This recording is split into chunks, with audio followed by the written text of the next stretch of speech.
sitting here in my car in Brooklyn, New York, Park Slope, Brooklyn, something like that, or there's another name for it. But thinking about my life, right? So it is 8:30 in the morning. It's Monday. I just got back from Synergize conference. I was in Fort Myers. I spoke at an event. I gave my testimony at Synergize. I got to meet some great men and women who've impacted my life. I read their books. I've listened to their stuff, and so I came home and I had to preach at 5, live at 5, which was great.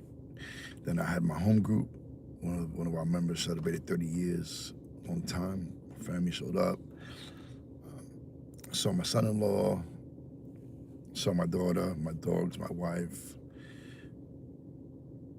I had a great day yesterday. Woke up this morning. Every day I'm grateful. I don't take for granted the miracle, the incredible gift that another day is. That I woke up this morning and opened 2 gifts in my eyes. I don't take it for granted because I've almost died so many times, right? So that's one component that I almost died. Like literally many times when I was a young man, a young boy, people put guns to my head. I was in, there was significant, serious situations where people were shooting at one another. I was in around situations where people got shot. And I want to be careful what I say because this is live on YouTube. And, just in some really, really, really bad situations many times where people died. People are dead. And I also have lost my mother, my sponsor, my brother,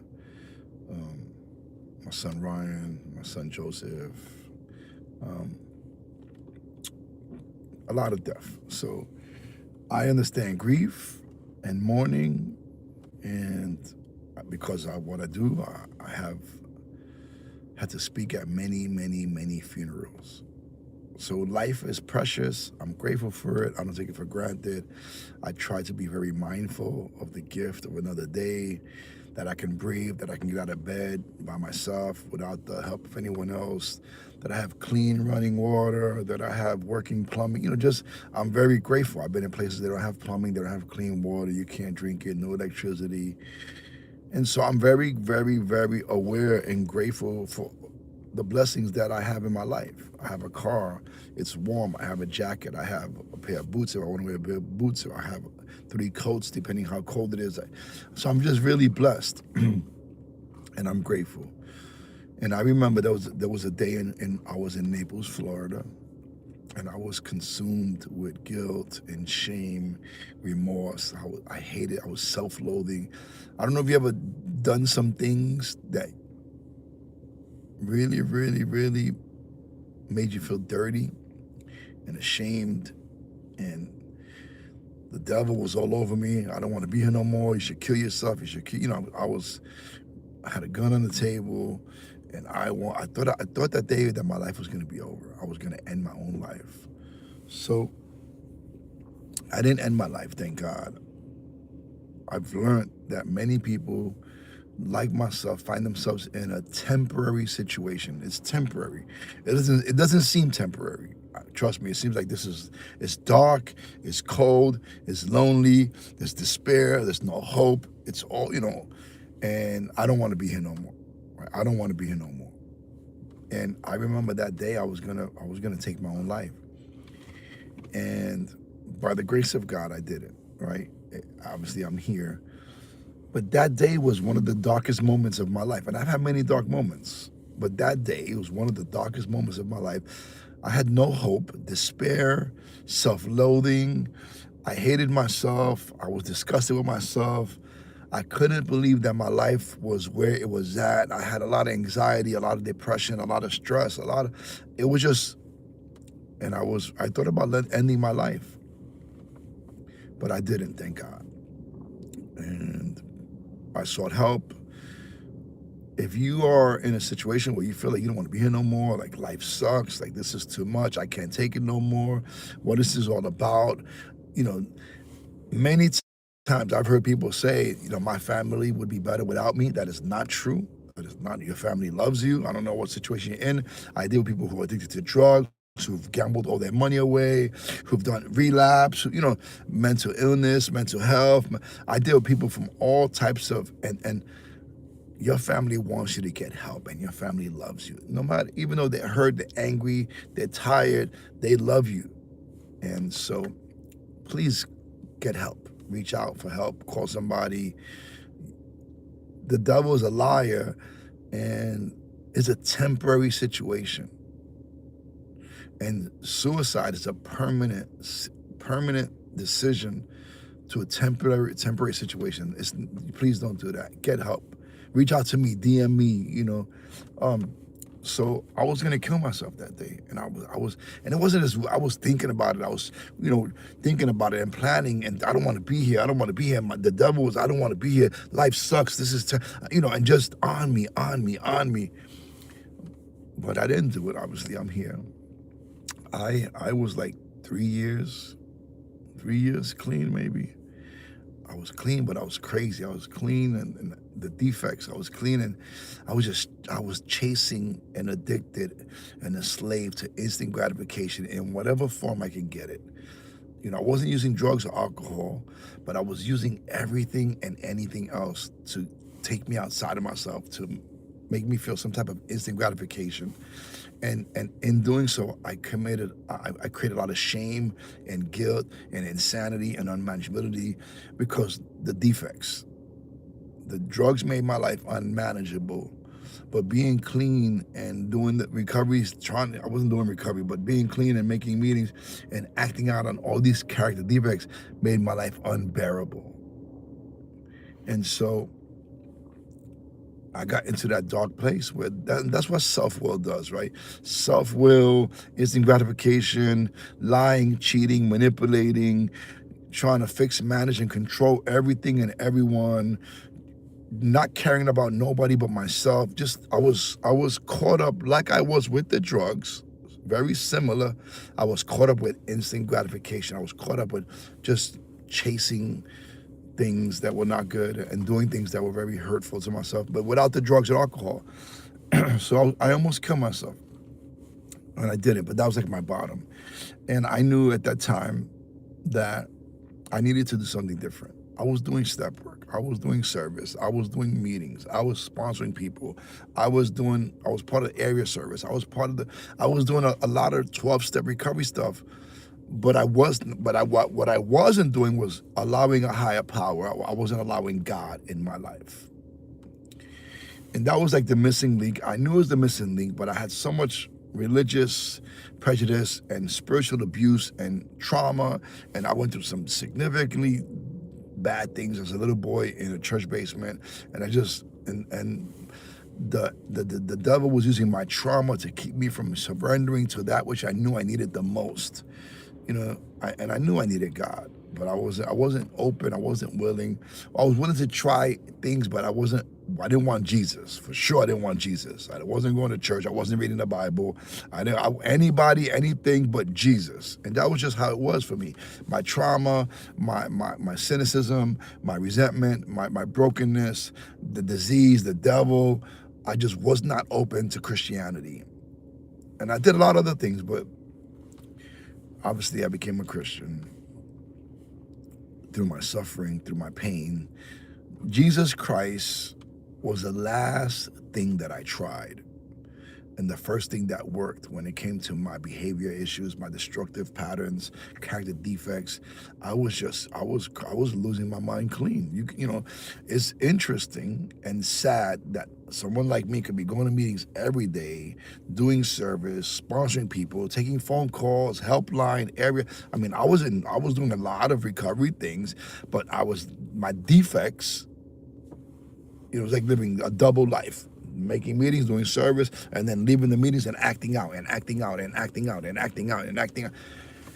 And I almost killed myself that day, and I didn't. And I ended up going to a church. I knew that I was trying everything but Jesus. I went to a church. It was not a good experience. My first service was not a good experience. It was like a 3-hour experience. So it felt like 5 hours. it was horrendous. I didn't like it. It wasn't, I didn't get free. I didn't experience nothing good. I had more anxiety. My trauma was triggered. It was very uncomfortable. And I went and acted out some more. And then I knew I was missing. You know, when you know, you know. Some people don't know. It's different. I didn't know like, I needed to get with the Lord, but I didn't. I wasn't open. My trauma, my lies, my resentment. So finally, I went to another church, and then you know, I had a great experience. I surrendered my life. The religious term is repented. I repented, which in recovery I made a real third step decision. You know, I understood that obviously I'm a sinner. I got character defects. I was drowning in pain, misery, and suffering, shame, guilt, and remorse, self-love. I was drowning in the consequences of my character defects. In recovery, we call character defects. In the church, they call it sin. Same behavior, different name. I'm sinning. I'm acting out of my sin. I'm sinning like crazy. I'm a professional sinner. I'm sinning. I live to sin, right? I live to act out. I want money. I want girls. I want ego, pride. You know, I'm bugging out. And so I get saved. I never thought I'd be a Christian. I never thought I'd be I didn't, I never thought I'd be a Christian. I get saved. I start going to church. Jesus warms my heart. I have this encounter with God. Something different happens in my life. It's incredible. It's miraculous. It's beyond anything I ever imagined. And my journey began with my relationship with Jesus, because I was very, very suspicious. I was very cynical. I was skeptic. I had a lot of blocks, and growing in the Lord and learning and trusting the Bible, believing the Bible. And, I read so many things that opposed the Bible. I had all this information that, the way they put the Bible together, and the books that were not allowed in it, and how they came up with this, and this king did that, and Constantine did this, and, and I had all this information that was blocking me from receiving and accepting that was freely given to me, but I had to go through my process. And a lot of people got to go through their process. People have been traumatized and condemned. You're going to hell, you're going to hell, you're going to hell, you're going to burn, you're going to get punished. God is going to punish you. God is going to, and so people are traumatized, or they have bad experiences, or they grew up in a cult, and they have, just this stuff is real. So they come to the meetings and they don't want God. They don't, there's a wedge between them and God. Long story short, I entered this relationship with Jesus Christ. He warms my heart. I start doing step work and everything I was doing, and I'm going to church, and I'm going to prayer meetings, and I'm doing this, and I'm studying the Bible. And I added this, I call them 11-step things. Like going to church was an 11-step appointment. Reading the Bible was part of prayer and meditation. Praying, obviously, was praying. Studying scripture was part of meditation. Listening to worship music, part of meditation. I began to pray and meditate the Christian way, my Christianity, my relationship with God. And I realized how much God loves me. And I understood, that man, what he did to me in that church was not God. That was a sick man.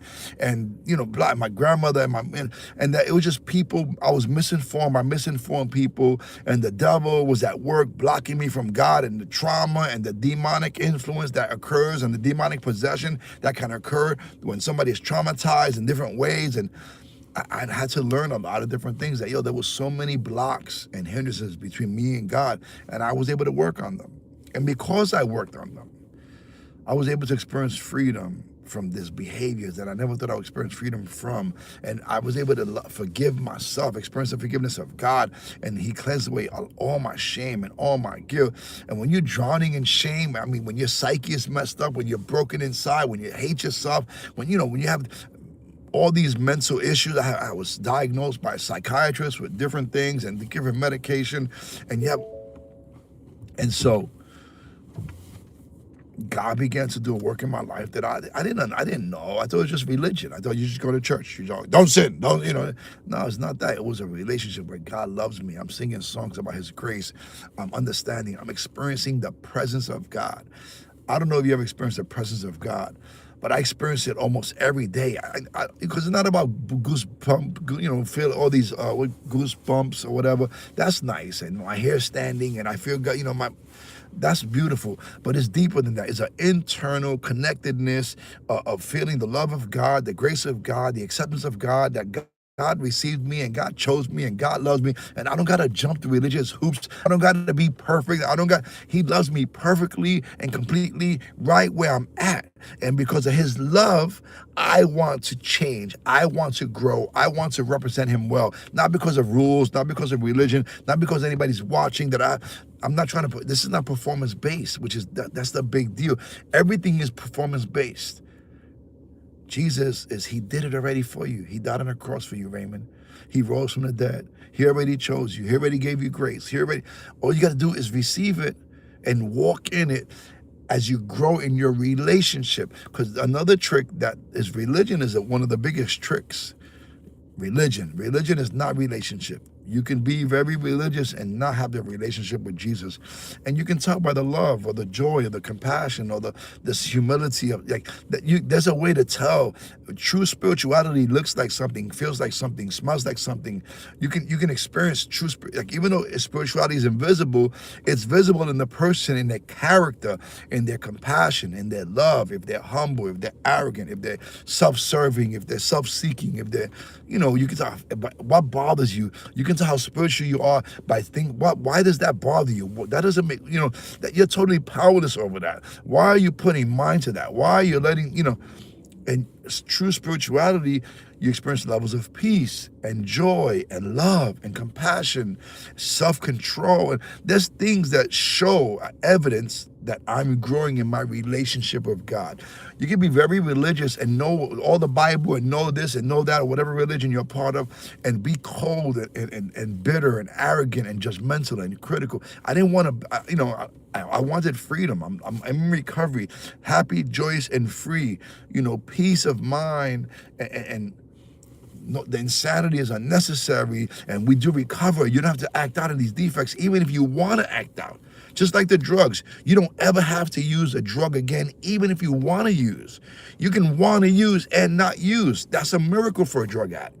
I've always had to use. So the same way, even if I want to drink, I don't have to drink. If I want to smoke, I don't have to smoke. If I want to watch a pornography thing, I don't have to watch a pornography. If I want to eat a chocolate cake, I don't have to eat. If I want to, that you can have a thought and you can capture that thought and you can submit it to the Spirit and the power of God. And there's things that you can do to live in freedom, that you don't got to make believe that you're free, or make believe that you can really be free. And that when people see you and when you move with people, that the same person you are on this thing, on the phone, on live, that you are when people see you in the grocery store or when you drive or in a meeting, that you don't got real freedom. Real peace, not perfect. I'm not perfect, but growing and progress. And I'm on the path. I've been on the path for 30 years. This is not like, I've been a Christian since 1996. And it's 2026. And I've grown, and I've sinned, and I've made mistakes, and it's not been perfect. I don't got to make believe. God knows me. He's seen me. If I'm acting out, if I'm acting crazy, he's there. He knows. And I can ask for forgiveness, and I can say, God, 10th step, I played myself. Don't justify it. Don't rationalize. So I didn't kill myself. And now I'm sitting at 8:30, now it's 8:48. I got to get out of here. And I'm living this life that I never imagined possible. I just came from Florida. I just came, I got to hang out with some friends, Mark and Jen took care of me. Paul took me out to eat. Jimmy T came to see me. I got to have breakfast with the man, my biological father, which is a whole. I had breakfast with. I'll be 53 in a couple of weeks. I've had breakfast with my father twice in my life, and this twice have been in the last 30 days. So I'm receiving these incredible, and like I said, I lost people. I've lost my mother. I buried people I love dearly. I've had broken hearts. I've been betrayed. I've been, blah, blah, blah, blah, blah, blah. Life happens to everybody. Life is hard. Life is hard. Life is not fair. This is, and I got to accept it. I got to embrace it, and I got to live it to the best of my ability. I got to live for God's glory, not my glory. I got to build up his reputation, not my reputation, and on and on and on. So I'm grateful Jesus Christ changed my life. I'm grateful for 12-step recovery. I still make meetings. I still have a sponsor. I still do step work. I still read the Bible. I still go to church. I still do all these wonderful things. I'm grateful. I'm blessed. RHOW.org. RHOW.org. You can reach out to me at rayramoscoaching@gmail.com. I'm available. I'm getting ready to go into this meeting. If you're feeling like you want to end it all, like your family's better without you, if the devil's lying to you, I promise you, it'll pass. I'm living an incredible life. I had 3 years clean 32 years ago. I would have missed 32 years of an incredible life. When I had 3 years clean, I'm going to kill myself. At 4.5 years clean, I accepted the Lord. From 4.5 years to now, I'm living a life beyond anything I ever imagined. So please don't hurt yourself. Get help. Jesus Christ is real. A relationship with Jesus can make all the difference in the world. I love you guys. God bless you.